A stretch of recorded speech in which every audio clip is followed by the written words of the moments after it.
네, 아마 코로나 기간 중에 제일 많이 온 숫자가 아닌가 싶은데요. 잘 보이진 않지만 막 벅차고 막 그렇습니다. 오늘 말씀을 준비하면서 그런 기도가 제 마음에 이렇게 들었습니다. 오늘 말씀을 통해서 저 역시 또 우리 교우들 모두가 주님께 힘을 얻게 되기를 소망합니다.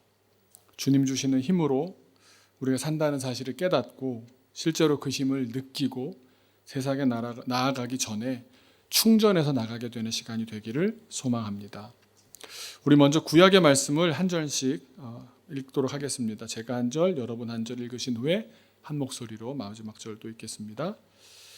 창세기 49장 22절을 제가 먼저 읽겠습니다. 요셉은 무성한 가지 곧 샘 곁에 무성한 가지라 그 가지가 담을 넘었도다.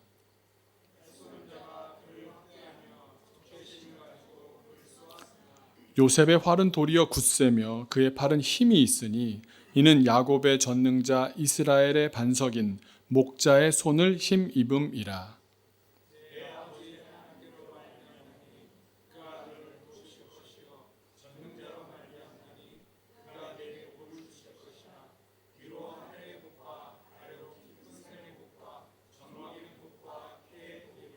같이 읽겠습니다. 내 아버지의 축복이 내 선조의 축복보다 나아서 영원한 산이 한없음 같이 이 축복이 요셉의 머리로 돌아오며 그 형제 중 뛰어난 자의 정수리로 돌아오리로다. 아멘. 야곱이 죽기 전에 자녀들 한 명 한 명을 놓고 축복하는 내용 가운데 가장 덕을 많이 봤다 그럴까요? 또 미안하기도 했다 그럴까요? 요셉에게 했던 축복의 내용입니다. 그런데 한번 표현을 보시면 가지가 담을 넘었도다라고 표현합니다. 아마 아버지가 쳐놓은 어떤 울타리, 담이 있겠죠. 그런데 요셉만큼은 그걸 넘어서는 아들이었다. 그런 표현인 것 같습니다. 거기서 아이디어를 얻어서 담장을 넘어갑니다라는 머리에 한 그림을 하나 그리게 되었습니다. 그리고선 이야기를 찾다가 독일의 헬무트 틸리케라는 목사님, 제가 참 좋아하는 목사님인데요. 이 목사님이 자기 묵상을 한 내용 가운데 이런 내용이 있었습니다. 본인이 살던 독일의 작은 소도시 튜빙헨이라는 곳이 있습니다. 작은 도시지만 헤르만 헤세라든가 유명한 문학가 또 철학가 신학자들이 많이 나왔던 도시인데 이 튜빙헨이라는 작은 도시에 식물원이 하나 있었나 봅니다. 그 식물원에 갔더니 묵상을 하러 갔는지 산책을 하러 간 길에 보니까 야자나무가 있는 겁니다. 독일은 우리나라보다 조금 더 추운 기후거든요. 그런데 기후에 잘 맞지 않는, 하지만 사람들에게 보여주려다 보니 야자나무를 이제 가져오게 된 겁니다. 어떻게 키울 수 있겠습니까? 당연히 그냥 밖에다가 키울 수는 없다고 생각을 했으니까 온실이 있어야 키울 수 있다고 생각을 해서 식물원 안에 야자나무를 온실 안에 심었습니다. 그리고 마침 또 그렇게 여러 조건들이 잘 맞았는지 온실에 심겨진 야자나무가 아주 잘 자랐던 겁니다. 근데 잘 자라는 건 좋은데 예상했던 것보다도 더 잘 자란 나머지 문제가 생겨버리고 말았습니다. 온실 밖으로 뻗어나갈 정도로 자라버렸던 겁니다. 식물원이 이제 난리가 났습니다. 이걸 어떻게 해결해야 되느냐. 그래서 식물원의 해결 방안은 무엇이었느냐? 공사를 했습니다. 유리지붕을 한층 더 높게 올리는 공사를 했습니다. 그 나무가 자라도 닿지 않을 만큼 충분하다 생각할 만큼의 높이를 확보한 겁니다. 이 정도 했으면 한숨 돌렸겠다 싶은데 웬걸요? 당분간만 괜찮았습니다. 그 이유는 뭐겠습니까? 야자나무가 자라는 것을 멈추지를 않는 겁니다. 계속 자라는 겁니다. 자라고 자라서 온실 천장까지 닿게 되어버렸습니다. 자라도 너무 잘 자랐던 겁니다. 과연 어떻게 해야 했을까요? 이 질문을 머리에 한번 넣어보시고 이야기를 이어가고자 합니다. 교회에서 교우들이 자라는 것도 이와 비슷합니다. 신앙적으로 잘 자라나기 위해서는 올바르고 건강한 교리와 잘 짜여진 프로그램으로 구성된 아주 견고한 시스템이 필요합니다. 우리는 좋은 시스템 안에 있을 때 신앙의 건강한 성장을 경험하게 됩니다. 그 시스템이 식물로 본다면 온실이고 교인으로 보자면 교회입니다. 온실이 어떤 역할을 합니까? 여린 식물, 아주 약한 식물, 기후에 잘 안 맞는 식물들도 잘 자랄 수 있도록 밖에서 들어오는 차가운 공기들은 막아주고, 또 병충해나 안 좋은 균들이 식물에 닿지 않도록 유리로 벽을 세워줘서 또 그 유리 사이사이에 빈틈까지 꼼꼼하게 메우면서 설치하는 것이 온실입니다. 마찬가지로 경건과 신앙의 전당인 교회는 교우들이 안전한 신앙의 성장을 할 수 있도록 유리벽을 세우는 것과 같은 여러 조치를 취하게 됩니다. 그런데 살아있고 잘 자라는 야자나무가 문제가 됩니다. 나무가 살아있다면, 이게 가장 큰 전제입니다. 죽었다면 아무 문제가 되지 않을 텐데, 나무가 살아있다면 식물원이 이제까지 해왔던 방법만으로는 야자나무를 완벽하게 보호하면서 키울 방법이 없는 겁니다. 온실을 그때그때 조금씩 확장하는 것만으로는 자라나는 나무를 보호해 줄 수가 없는 겁니다. 이것이 식물원의 대응이 문제가 있다거나 온실이 문제가 있다라는 말이 아닙니다. 나무가 살아있다는 사실을 크게 생각하지 못했다는 겁니다.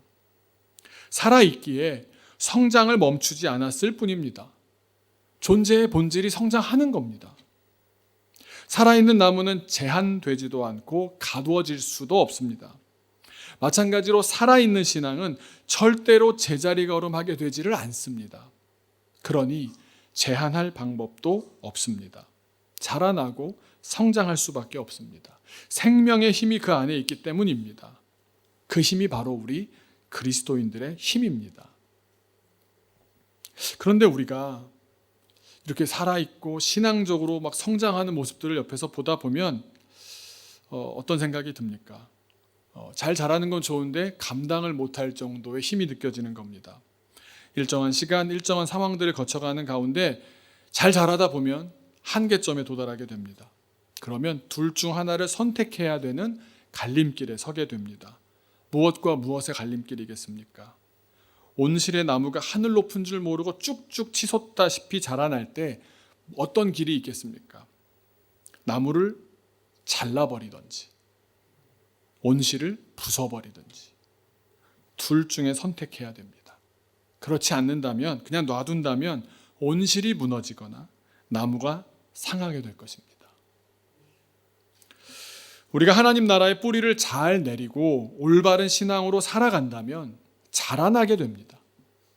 신앙은 말씀과 함께 우리 마음속에 뿌리를 내리고 가정과 이웃에서 가지를 뻗기 시작하면서 그 푸르른 가지를 무한하게 뻗어냅니다. 그 힘, 그 생명력을 당해낼 세상의 제도와 틀이 없습니다. 우리 안에 성령님께서 살아계시기 때문에 성령이 함께하는 신앙은 특정한 장소, 특정한 인물, 특정한 규칙에 매이지 않습니다. 살아있는 신앙은 늘 그런 식으로 담장을 넘는 성질이 있기 때문에 신앙을 택하든지 아니라면 교회라는 제도 안에 두기 위해서 좀 덜 믿으라고, 그렇게까지 믿을 필요는 없다고 가둬두기도 합니다. 그 갈등, 영적인 갈등이 필연적으로 수반되기도 합니다. 저희 아들이 몽골 단기 선교를 처음 갔을 때 끝나고 와서 전도사님이 저한테 큰일 났다고 보고를 하는 겁니다. 산이가 선교사가 되겠다고 그런다고. 한편으로는 기특하면서도 한편으로는 걱정되는 겁니다. 또 어떤 생각까지 들었냐면, 얘가 가서 만난 선교사님들이 그닥 공부를 열심히 했거나 준비가 잘 된 분들도 있지만 그렇지 않은 분들도 좀 쉽게 생각한 게 아닌가, 여러 가지 생각이 들었습니다. 하지만 한편으로 제가 기특하다고 느꼈던 부분은 자라나고 있구나. 그리고 그때의 그 경험들이 요즘 저랑 진로에 대해서 얘기를 하는 가운데 인생에서 어떤 진로를 선택할 거고 어떤 길로 나아갈 것인가 할 때 꼭 한 가지 얘기하는 게 있습니다. 봉사하고 선교하는 일을 꼭 하고 싶다고. 그 마음까지 이르게 된 것입니다. 여러분, 우리가 큰 나무로 자라려면 어떻게 해야 됩니까? 다시 한번 복귀한다면 일단 신앙이 자라기 시작하면 우리 일상에 영향을 주기 시작합니다. 우리 신앙이 똑바른 신앙이어서 당연히 자라게 되는데 자라다 보면 당연히 일상에도 영향이 미쳐지겠죠. 그 나무의 푸르름이 가족과 이웃에게 번지면서 큰 나무로 자라나는 겁니다. 우리가 주님 안에 있으면 포도나무에 붙어있는 가지처럼 그 생명력을 이어가기 때문에 겨자씨같이 극히 작은 말씀이라도 그 말씀의 씨앗이 내 힘으로는 안 되는데 성령의 생명력을 힘입다 보면 말씀을 이걸 내가 어떻게 순종하나, 이 말씀대로 어떻게 사나, 한 가지 한 가지 한 번씩 한 번씩 순종해 가는 힘이 내 안에서 생겨납니다. 그러다 보면 큰 나무가 되어가는 겁니다. 성령의 역사는 우리 마음속에서 용서하지 못할 사람을 끌어안게 만들고 일상의 작은 관계와 만남으로부터 변화를 감행할 수 있게 해주십니다. 그리고 이 능력이 바로 교회를 만들어 갑니다. 교회를 이끌어가는 힘을 보십시오. 목사나 전도사나 한 마음입니다. 이 능력이 휘감겨 있는 겁니다. 뭘 할 줄 알아서, 세상을 잘 알아서 법적인 걸 잘 처리해서 재정이 그런 걸 회계를 잘 처리하겠다, 그런 게 하나도 없습니다. 성령의 능력을 힘입어서 하는 겁니다. 그런데 놀라운 사실은 성령의 그 능력은, 성령의 그 힘은 우리가 가두거나 제한할 수 있는 규모나 그런 수준의 것이 아니라는 겁니다. 이 능력은 멈추지 않습니다. 계속해서 힘을 발휘합니다. 그래서 우리를 덮고 있던 모든 껍데기, 모든 유리천정, 모든 장벽과 담장과 울타리를 뒤흔들고 넘어서는 폭발력을 발휘합니다. 우리가 그런 엄청난 힘을 보면 어떻게 반응합니까? 염려부터 생기지 않습니까? 그러나 성령의 능력은 천정 너머에 있는 새로운 세계를 향해 하나님의 나라를 아름답게 확장시켜 나갑니다. 이것이 성령의 능력이고, 이것이 교회의 능력이고, 이것이 믿는 우리들이 누릴 수 있는 능력입니다. 우리 안에 있는 그 힘은 틀을 만들게도 하지만 그 틀을 다시 넘어서게도 합니다. 교회를 세우지만 교회에 국한되지 않고 그 이상의 일도 감당하게끔 인도하시는 겁니다. 우리가 교회 안에 있을 때 이 힘을 경험함으로 우리는 주님의 사람으로 쓰임받게 되는 겁니다. 다만 한국교회가 반성해야 하는 부분은 이 놀라운 힘을 자기를 배불리려는 데 썼다는 점입니다. 성경을 보면 교회라는 곳은 커지기 위해서 존재한 적이 없습니다. 커졌다고 해서 칭찬받은 기록을 아무리 찾아봐도 볼 수가 없습니다. 오히려 도저히 용서할 수 없는 사람을 용서했을 때 칭찬받았고, 구제와 헌금으로 더 어려운 이웃과 교회를 위해서 썼을 때 칭찬받았습니다. 무슨 말입니까? 온실을 깨고 믿음을 선택했을 때, 성령의 인도하심과 그 역사하심에 순종했을 때, 바로 그때 너희들은 살아있구나 칭찬받았습니다. 성령의 능력으로 나의 담장과 울타리를 넘어섰던 그때 주님은 칭찬하셨습니다.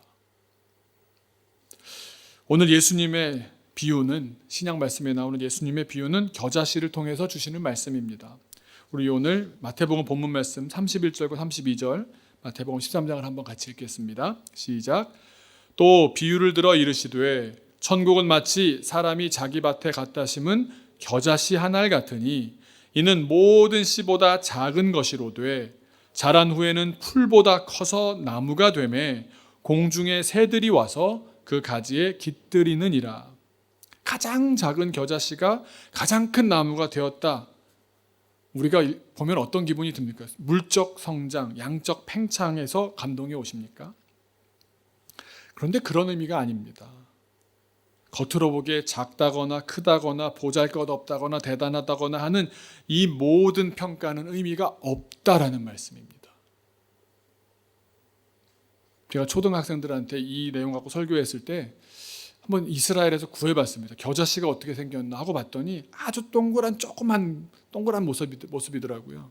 근데 지나가던 애가 이걸 보더니 야, 이게 겨자씨야 그랬더니 어린이가 한 명 지나가면서 코딱지 아니에요? 그러는 거예요. 그때 그런 기지를 주셨습니다. 야, 이게 코딱지인지 겨자씨인지 네가 어떻게 알아? 그랬더니 모르죠. 생긴 건 똑같고 색깔도 거의 똑같아요. 어떻게 알 수 있습니까, 여러분? 심어보면 압니다. 그래서 어린이들한테 재밌게 설교하느라 코딱지에서 코딱지 열매가 열리나? 그럼 애들이 더러워요 이렇게 얘기하는데, 겨자씨는 작은 알이지만 그 안에 뭐가 있습니까? 생명의 역사가 숨어 있으면 겨자씨가 작든 크든 색깔이 어떻든 뭐 품종이 어디 것이든 상관없이 그 안에 생명이 있으면 커다란 나무가 된다는 겁니다. 그 안에 생명력이 있느냐, 성령의 능력이 있느냐, 오직 이 한 가지입니다.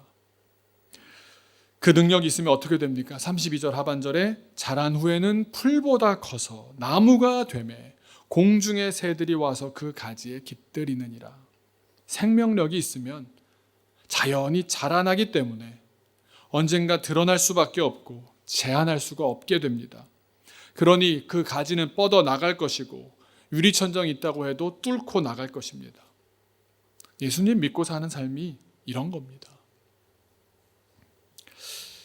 우리 그리스도인들은 어떻게 자라날까요? 그냥 막 양적으로 커지는 것, 부자가 되는 것, 뭐 복 받는 것, 그런 게 아닙니다. 하나님과의 올바른 관계 속에서 신앙적으로 살아가면 필연적으로 성장합니다. 성장합니다. 온실을 뚫고 성장합니다. 역사적으로도 그랬습니다. 그저께가 503주년 종교개혁일이었습니다. 그래서 오늘 주보, 지난주일 주보를 보시면 앞에 뚱뚱한 아저씨 얼굴이 나오잖아요. 그분이 누구냐면 마틴 루터입니다. 우리가 지금 다니고 있는 이 교회가 뿌리를 두고 있는 날입니다. 그래서 제가 오늘 그림을 한 장 갖고 왔습니다. 그 교회를 한번 보여주시겠어요? 네. 교회 사진을 먼저 보여주시고요.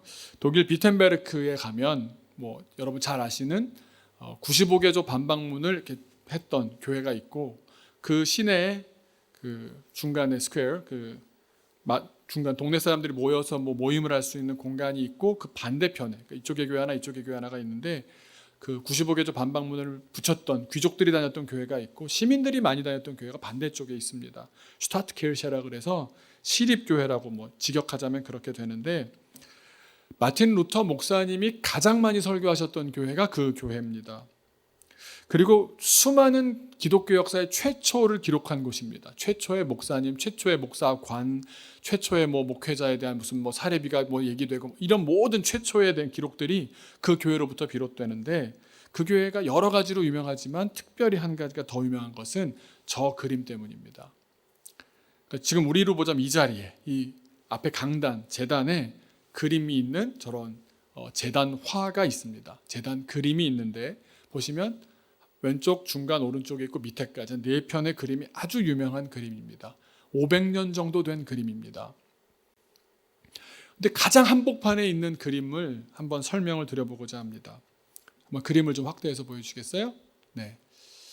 여러분 저 그림이 뭐 같으십니까?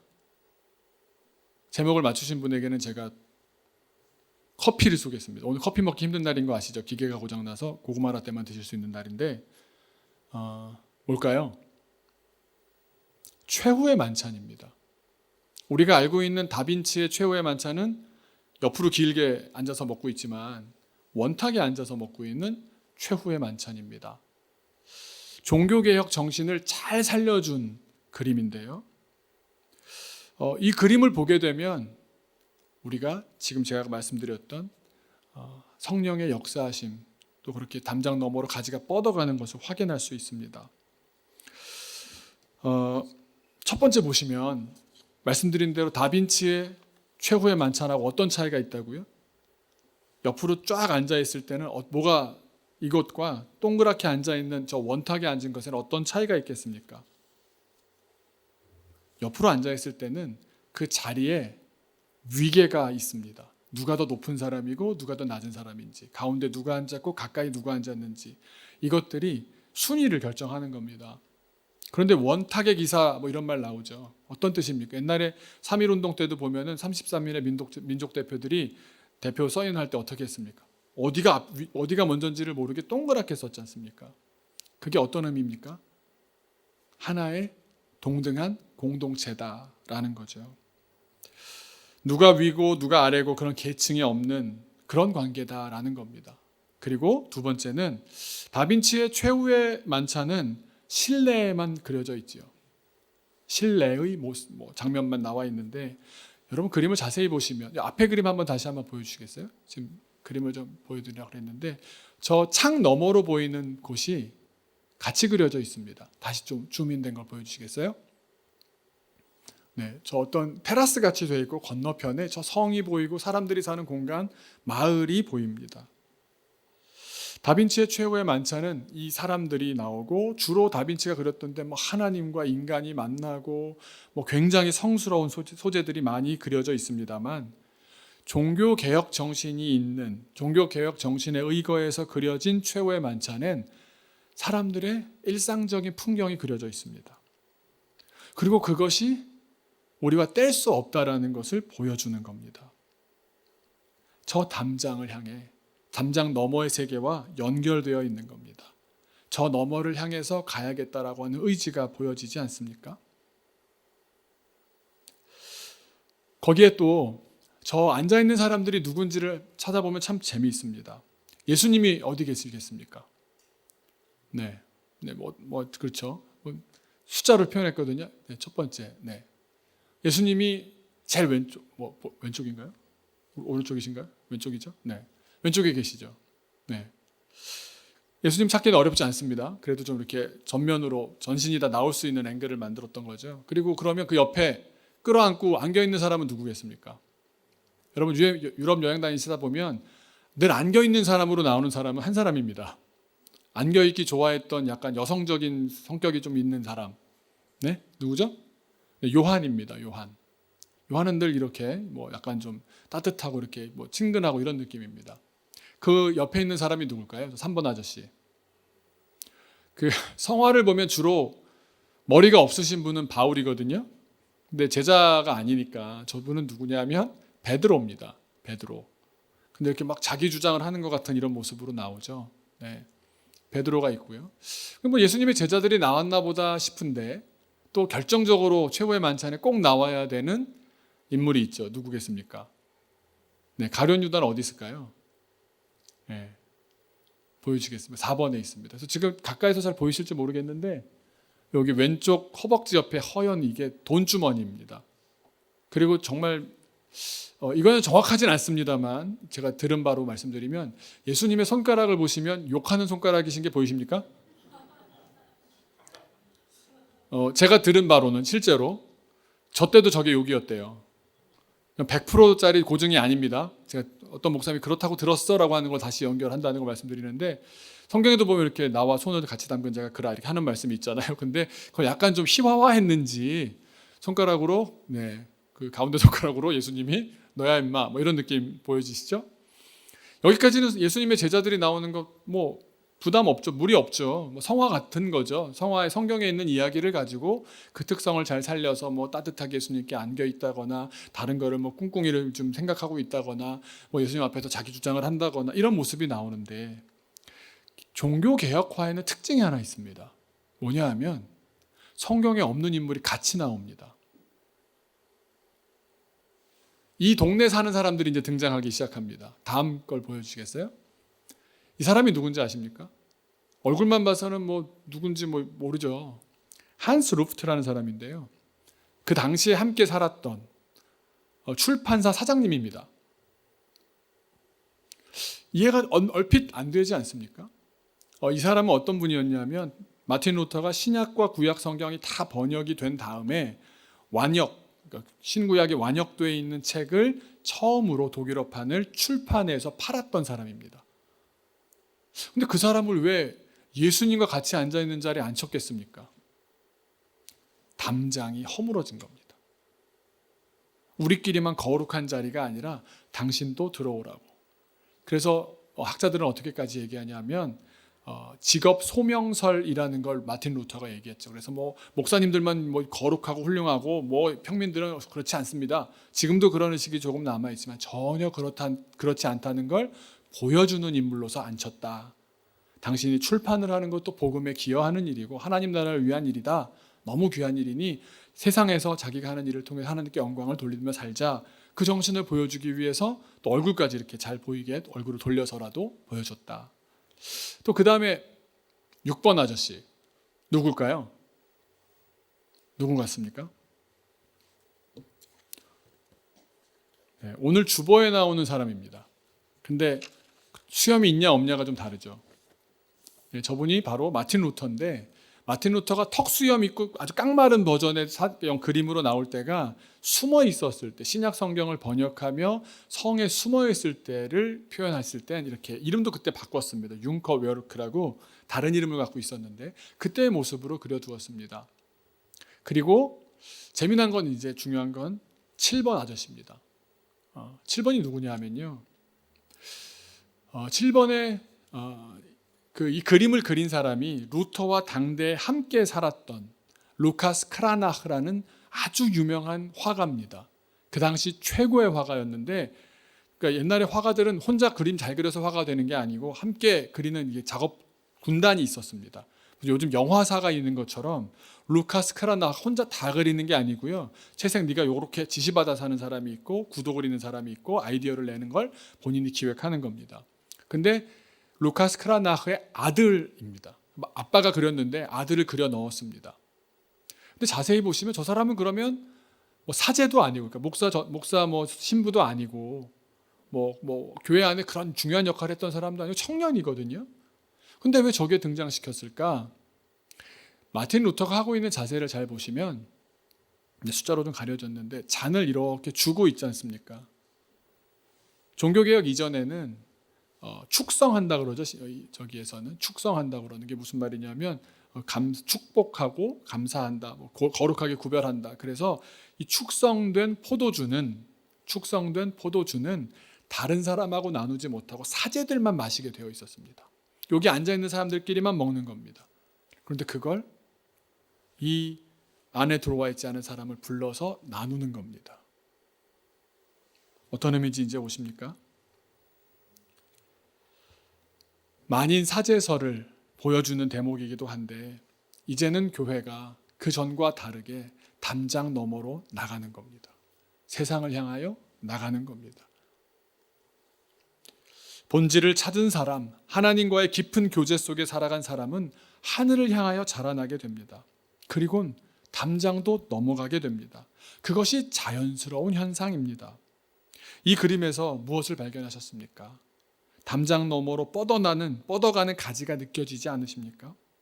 우리들만의 교회가 아니라 세상을 향해 담장을 넘어가도록 담장 바깥의 현실 세계까지 그림 안에 그려두었고요, 함께 둘러앉은 그 깊은 형제된 동등한 관계 속에서 카톨릭의 담장을 넘어서 그 바깥에서 만나고 사람을 초청해서 함께 안고 잔을 건네며 그리스도의 몸과 피를 세상의 형제들과 나누었습니다. 담장 너머로 뻗은 가지, 생명력이 아주 왕성하게 뻗어서 사람들에게 전달되는 그런 모습 느껴지지 않으십니까? 그게 가능했던 이유는 한 가지입니다. 루터라는 사람입니다. 루터는 본디 카톨릭의 수도사였지만 스스로 성경을 읽고 아주 고전어에 능했다고 하죠. 라틴어로 헬라어로 성경을 깊이 읽다 보니까 하나님을 발견합니다. 깊은 교제 가운데 들어갑니다. 그러고 보니까 성장이 일어납니다. 옳고 그름에 대해서 하나님께서 아이디어를 주십니다. 생각을 정리해 주십니다. 제대로 뿌리를 박았더니 가지가 엄청나게 뻗어나가면서 생명력이 막 강렬하게 전달되는 겁니다. 그러니 온실에 부딪히는 건 시간 문제 아니었겠습니까? 카톨릭이라는 온실을 부딪힐 수밖에 없었습니다.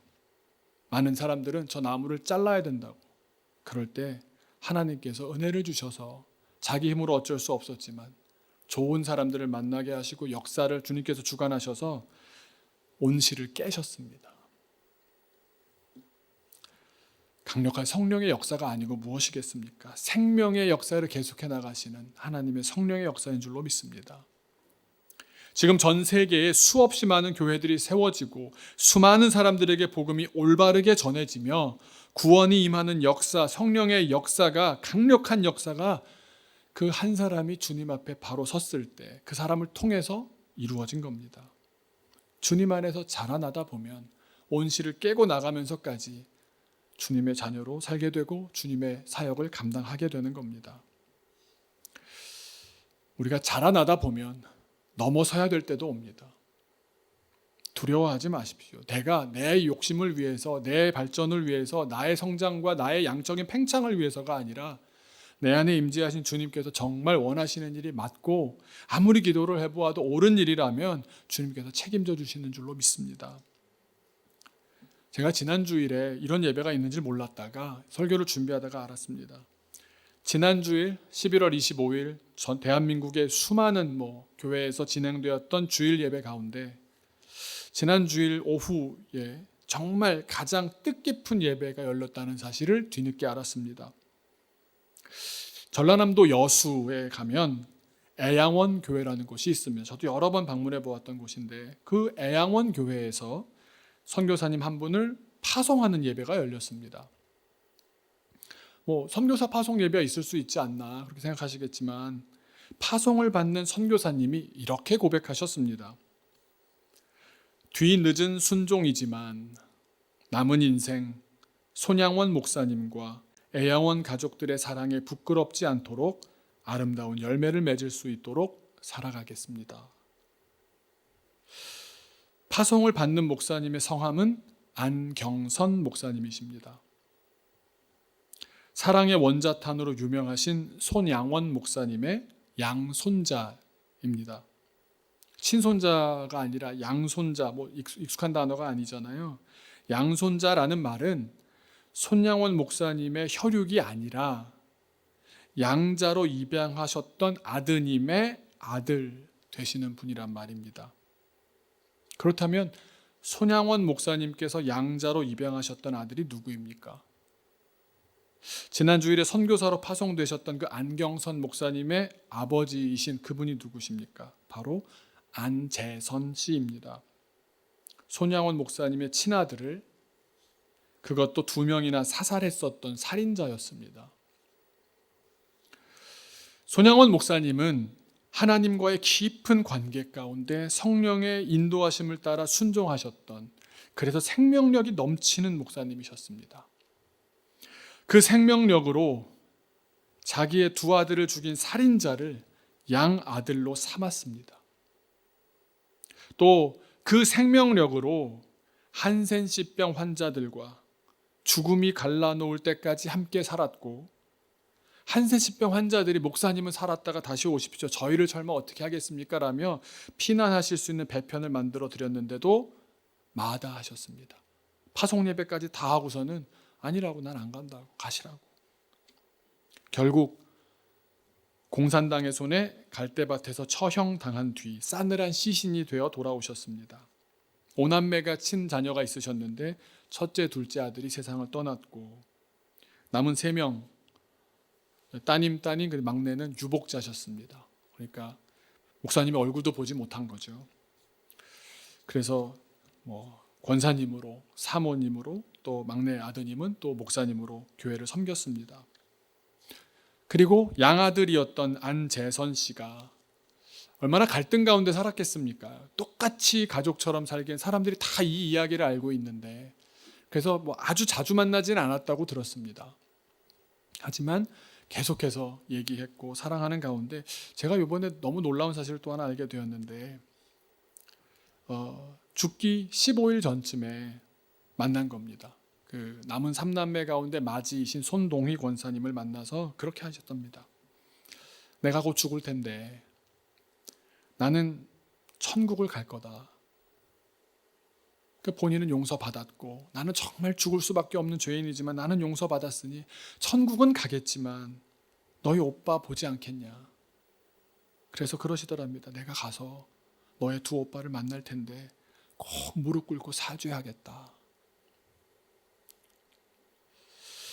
손양원 목사님의 생명력은 과연 성령의 능력이었습니다. 사람의 능력으로 할 수 없는 일이었습니다. 아들을 죽인 살인자에게도 끝끝내 구원을 선물했고 죽음의 역사까지 넘어서면서 생명의 역사를 이루어내십니다. 근데 그 힘이 거기서 끝난 게 아니었습니다. 안재선 씨가 하나밖에 없는 아들이 있었는데 본인이 세상을 떠날 때 아들의 나이가 고3이었답니다. 무슨 말을 남기고 떠났을까요? 그때까지는 아버지가 손양원 목사님의 친아들을 죽인 사람이다라는 사실을 전혀 몰랐답니다. 그러니까 고모도 삼촌도 한마디도 하지 않았답니다. 고3이 되도록 그 이야기를 전혀 듣지 못했답니다. 그 가족도 대단하지 않습니까? 아버지의 뜻을 이어받아서 사랑하기로 마음먹었으니 가서 어떤 눈치를 주거나 그런 이야기를 좀 넌지시 얘기 한마디도 안 했답니다. 고3이었던 이 아들에게 아버지가 세상을 떠나면서 자기의 전 존재, 자기 전 인생이 담긴 한마디를 남기는데 무슨 말을 남겼겠습니까? 목사가 되라 그러시더랍니다. 고3인 아들에게 목사가 되라 말을 남기고 세상을 떠났습니다. 왜 목사였을까요? 본인 인생을 살아보니까 가장 아름다운 삶으로 기억되는 한 분이 목사님이시기 때문 아니었겠습니까? 너는 손양원 목사님이 되어라 이 말씀 아니셨겠습니까? 아들 안경선 씨는 아버지의 장례식을 치르고 돌아오는 순간까지도 전혀 몰랐답니다. 고모들 삼촌들이 왔는데도 한마디도 하지 않았답니다. 그런데 그 유복자셨던 손동길 목사님, 손양원 목사님의 유복자이신 이 안경선 고3이었던 학생의 삼촌 되시는 목사님이 장례식을 마치는데 책 한 권을 이렇게 주더랍니다. 이젠 너도 알 때가 된 것 같다 그러면서 주셨나 봅니다. 책 제목이 사랑의 원자탄이었습니다. 마음이 정리가 되고 일도 다 마무리된 다음에 앉아서 그 책을 읽는데 그 책을 읽고서 나의 아버지가 누군지를 알게 된 겁니다. 그 책을 읽고서 나의 할아버지가 양 할아버지가 누군지 알게 된 겁니다. 정말 놀랍지 않습니까? 손 목사님의 자녀들도 아버지의 뜻을 이어서 원수에 대한 사랑을 아버지가 그 뜻을 끝까지 지키셨으니까 그 사랑을 가족 안에서 원망하거나 탓하지 않으면서 이어갔던 겁니다. 고3이 그런 말 갑자기 들었다고 또 은혜 받고 바로 신학하고 그랬겠습니까? 충격이 얼마나 컸겠습니까? 돌고 돌아서 바로 목사가 되는 길을 선택하지는 못했지만 돌고 돌아서 결국 목회자가 되었고요. 또 그 소식을 듣고 이젠 다 알게 되었으니까 할아버지의 기념 사업을 하는 일들이 있는데 거기서 일을 할 수 있도록 이제 자리를 마련했나 봅니다. 근데 그 일을 하다 보니까 손양원 목사님이 한센시병 환자들을 많이 돌보셨다라는 그 상황이, 그 기록과 그 기억이 있으니까 우리도 세상에 다른 나라에 선교사들을 보내서 아니면 우리가 선교를 하러 가서 한센시병 환자들을 도웁시다. 여전히 한센시병 환자들이 많고 해결이 안 된 그런 나라가 어디 있나 봤더니 아프리카의 부룬디라는, 여러분 우리 아시죠? 우리 여기 교회 이사 오면서 그 헌금을 가지고 부룬디를 우리가 헌금했지 않습니까? 부룬디 선교를 이제 단기로 이렇게 갔다 오는 겁니다. 애양원 교회와 아마 손 목사님 기념 사업회 이런 함께 선교 여행을, 한센시병 치료를 위한 선교 여행을 1년에 2번씩 가는데 그 매번 참여하시면서 너무 좋았답니다. 나도 할아버지처럼 한센이 선교를 하고 있구나 생각이 들더랍니다. 얼마나 뿌듯하고 감사했는지 모르셨답니다. 그런데 어느 날 예수님이 묻는 것 같으시더랍니다. 손 목사가 부르는 찬송가를 너도 똑같이 부르고 손 목사가 읽었던 성경을 똑같이 읽고 있는데 너의 삶은 손 목사와 같으냐? 여러분 성령의 역사가 느껴지십니까? 담장 너머로 뻗어나가는 넘치는 생명력이 느껴지십니까? 애양원 교회를 가기 위해서 거쳐가는 곳들이 애양원 병원이 있고요. 애양원 교회까지 가는 길에 보면 이상한 이름의 기념관들이 있습니다. 그러니까 지금은 숙소로 쓰거나 무슨 옛날에 환자들이 쉴 수 있었던 공간을 이렇게 몇 명 와서 숙소로 쓸 수 있는 곳 해놓은 것이 있는데 토플 하우스, 윌슨 하우스 이런 게 있는데 그분들이 정말 인생을 다 내던지고 와서 애양원에서 한센시병을 다 고쳤던 분들입니다. 그러니까 우리나라가 60년대, 70년대, 80년대까지도 미국인 선교사들이 들어와서 한센시병을 위해서 봉사하는 한국인이 없었던 겁니다. 제가 초대 관장님을 만나서 한참을 얘기를 들었습니다. 자기는 거기에 서무를 담당하고 있었는데 그 선교사님들 생각하면 자기는 지금도 눈물이 난다고. 근데 그분들의 이야기를 듣고 또 그 족적을 다 파헤치고 거기 있다 보니까 알게 되지 않습니까? 그러면서 이런 생각이 들었답니다. 손 목사님, 토플 선교사님, 윌슨 선교사님의 하나님이 내 하나님인데 왜 내 삶 속에는 저들을 사랑한 예수님의 사랑이 없을까? 나는 왜 저렇게 못 살까? 이제라도 나도 그 사랑 배워 너무 늦은 나이지만 너무 늦게 순종했지만 하나님이 받아주신다면 지금이라도 순종하는 마음으로 한센인들의 곁으로 가겠다고 결단했습니다. 파송받는 자리에서 목사님이 남기신 말씀입니다. 그리고 마지막으로 이 말씀을 남기셨습니다. 이게 정말 저한테는 큰 울림이었습니다. 손양원 목사님께서 두 아들이 죽었지 않습니까? 그 유명한 기도가 있죠. 5가지 감사의 제목을 가지고 기도하셨습니다. 아들이 죽었는데요. 근데 그 가운데 한 기도 제목이 이루어지신 것을 깨달은 겁니다. 그 제목이 이렇습니다. 손양원 목사님이 두 아드님이 세상을 떠나서 치러진 장례 예배 때 했던 감사 기도 제목 가운데 하나가 뭐냐 하면 두 아들의 믿음의 열매로, 두 아들이 끝까지 이렇게 믿었던 그 열매로 천국에 수많은 믿음의 아들, 딸이 생길 것을 믿고 감사합니다. 손양원 목사님 한 분이 성령의 충만함을 받아서 사랑할 수 없을 것 같은 사람을 사랑하고 내가 사는 길을 향해서 피난길 그 배에 올라서 나도 살 수 있고 다시 돌아와서 목회해도 아무도 뭐라 그러지 않을 텐데, 근데 손양원 목사님이 그때 한 번이 아니죠. 워낙 당시에 식자층이 얼마나 적었겠습니까? 손양원 목사님 같은 분을 모시려고 전국의 교회와 학교와 김구 선생님까지도 모시려고 난리였습니다. 다 거절했습니다. 왜 그랬겠습니까? 그 사람은 특별한 사람이고 우리랑 다른 사람이고 예수 잘 믿는 사람이니까 그런 게 아니라 그 안에 성령의 놀라운 힘이 있었던 것 아닙니까? 하늘 끝까지 뻗어나가는 성령의 역사하심이, 그 능력이, 그 힘이 그 안에 있었던 것 아닙니까? 제가 영상을 한번 준비했는데 그 아드님의 7년 전 모습이 나옵니다. 선교사로 가시기 전의 모습이고, 한번 같이 보시고 우리 같이 기도하겠습니다. 네, 보여주십시오. 소녀는 어떻게 아들을 죽인 청년을 용서했을까? 용서로 보자나 사랑했을까? 그 질문을 십자가처럼 쥐고 있어 합니다.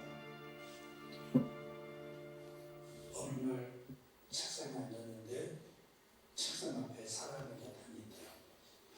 사람이 나타나니까 소장님과는 이야기인데 이제 읽어가니까 얼마 넘기지 않아서 요순 사건이 나오고 동의동시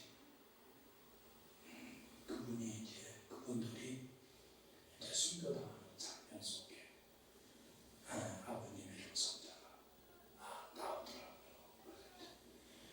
제가 이제 더 이상 그 책을 읽어내야 할 수가 없었지요.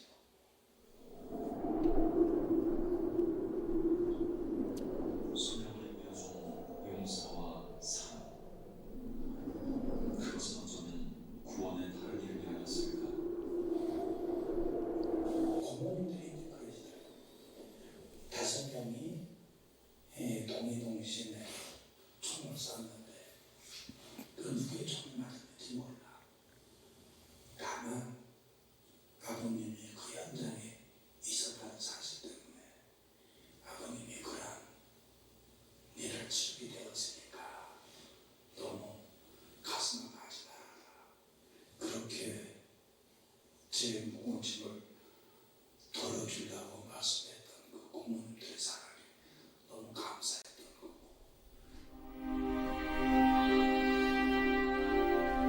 서로가 서로를 구하는 그것이 사랑의 힘이다. 이 시절 소년에게 가까운 기분은 서로의 합의를 부탁했다. 하지만 소녀는 나환자의 곁을 떠나지 않았다. 거기를 선택했다는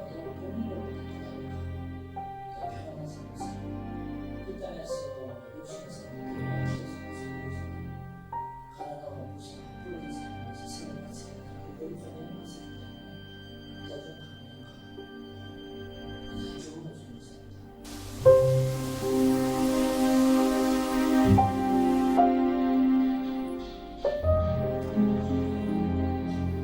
스스로 소명을 지키고 여성들은 지독한 비극이 펼쳐진다는 말을 그 수명을 속에서 사람들은 수명들에게 피난하는 것을 필요한다고 가지고 하고 이제 사모님들과 해갖고 이제 여덟 다 장난해갖고 싹 이제 대에 올라가서 이제 대에서 이제 애내까지 다 보고 그리고 끌려오면 그냥 목사님 당신 그 아주 설교 책가서만 딱 들고 나오면서 나는 당신들은 먼저 가라고 내가 하나 살겠다고 내 약대가 죽는 걸 내가 어떻게 되냐. 그 순간 분명히 말했습니다. 이 세상에 어디에서 피어나지 그 말입니다.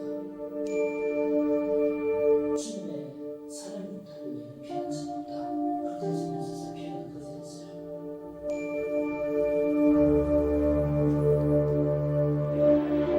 수명은 말했습니다. 기독교는 잘 살기 위한 존재고 잘 죽기 위한 존재다. 근데 빨리 내려갖고 올라올 때그 경찰들이 목사님 잡아서 가실 때가 가는데 그 총목사님 내가 목사님 왜 있습니까? 우리들이 신앙생활 해가지고 그 나이 잡수는 소리니까 한명 왜 우리 목사님 무슨 죄가 저기 붙어가고 내가 그래서 그게 뒤에 가서 전국을 울고 있었게 우리 목사님 지도를 보시면서 나를 위해서 오지 말고 자신들을 위해서 오라고 이 소리를 가지고 가서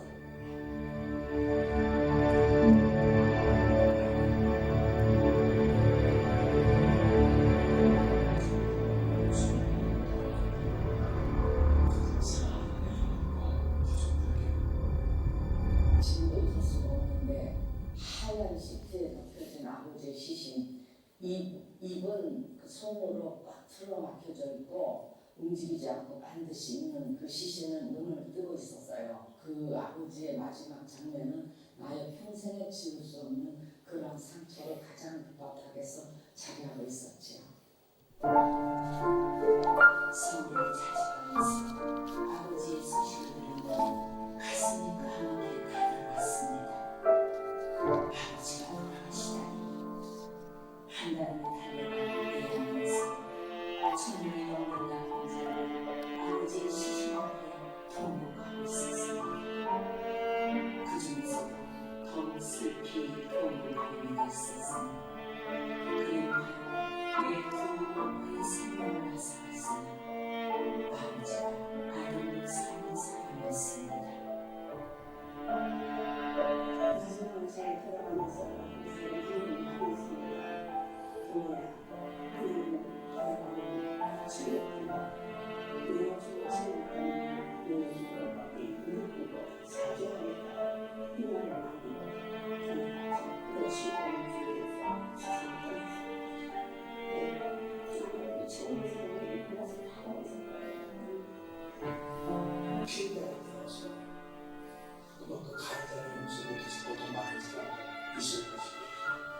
또 자기가 남에게 용서를 주고 가해자가 되어서 인격상 그 무엇보다 살아가는 사람이 있을 것입니다.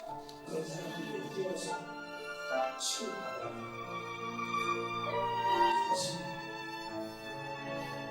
성령 목사님이 우리에게 대답해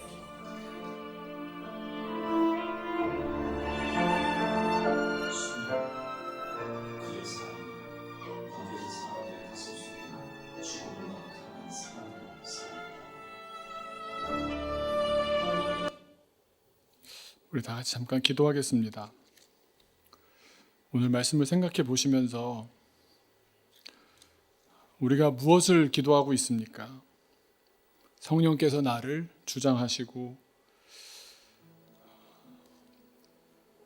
성령님이 원하시는 대로 내가 순종하며 주님이 원하시는 열매를 맺기 위하여서 잘 자라고 있습니까? 아니면 그냥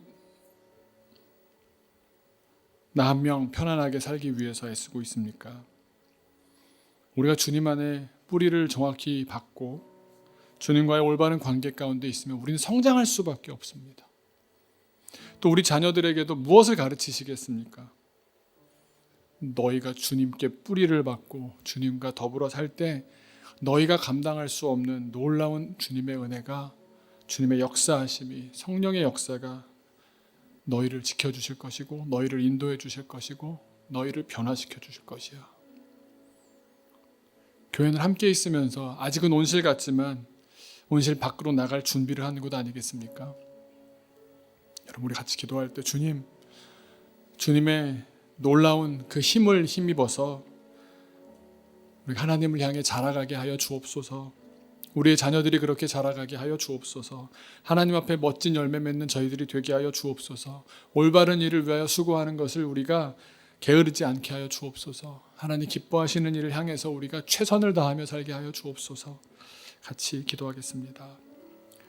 아버지 하나님, 성령께서 함께 하시는 삶을 살기를 소망했지만 막상 주님께서 그렇게 인도하시고 내 앞에서 앞서가실 때에 순종하는 일은 왜 이리 어려웠는지요. 주님, 우리의 계산이 있고 우리의 생각이 있고 우리의 또 많은 기획과 내가 앞선 경험들로 주님을 또 오히려 제한하고 있지는 않습니까?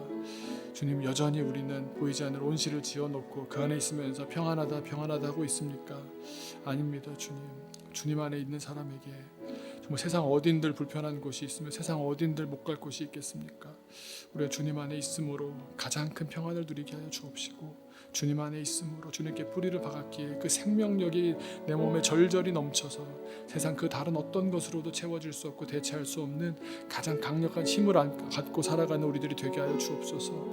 세상의 것으로 채워봐야 얼마나 가겠습니까? 하지만 우리의 내면이 주님을 향해서 자라나게 하여 주옵시고 주님과의 깊은 관계 속에서 호흡하게 하여 주옵시고 주님 주시는 참된 평화와 참된 은혜와 참된 힘으로 우리가 오늘도 힘을 낼 수 있게 하여 주옵소서.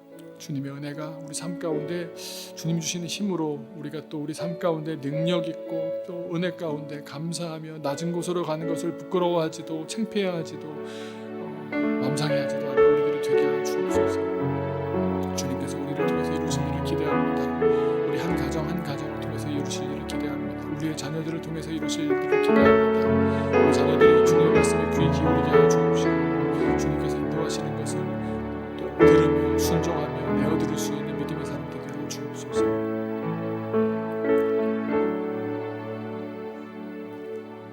아버지 하나님, 우리의 자녀들이 무성한 가지, 정말 물이 마르지 않는 그 샘 곁에 무성한 가지처럼 잘 자라게 하여 주옵소서. 우리 교우들의 삶이 주여 주님께 깊이 뿌리를 받고 그 수분과 영양을 늘 공급받는 가운데 세상은 천정으로 가리고 세상은 벽으로 가르고 많이 우리를 제한하고 국한시키려고 하지만 우리 안에 생명력이 가득하기 때문에 하나님 기뻐하시는 일, 올바른 일, 어려운 사람들을 위한 일, 불의한 일들을 올바르게 바로잡는 일들에 우리가 더 나설 수 있게 하여 주옵소서. 세상에서 주는 그런 보상 때문이 아니라 주님 보시기에 옳고 그른 것에 따라 우리가 주님 기뻐하시는 일들을 결정하고 선택하고 실행해 나갈 수 있는 우리의 인생이 되게 하여 주옵소서. 우리의 자녀들도 또 우리 교회 모든 권속들도 한 분 한 분 주님으로 힘입어 세상이 아닌 주님께 위로를 받고 주님께 은혜를 받고 주님과의 관계 속에 평화를 누리며 정말 힘있게 맡겨진 일들을 정말 멋지게 감당하는 주의 자녀들 다 되게 하여 주옵소서. 성령께서 마틴 루터를 통해서도 그러셨듯이, 성령께서 손양원 목사님을 통해서도 그러셨듯이, 성령께서 나를 통해서도 우리의 자녀들을 통해서도 하나님의 나라를 힘있게 이어가실 줄로 믿습니다. 감사드리며 예수님의 이름으로 기도하옵나이다. 아멘.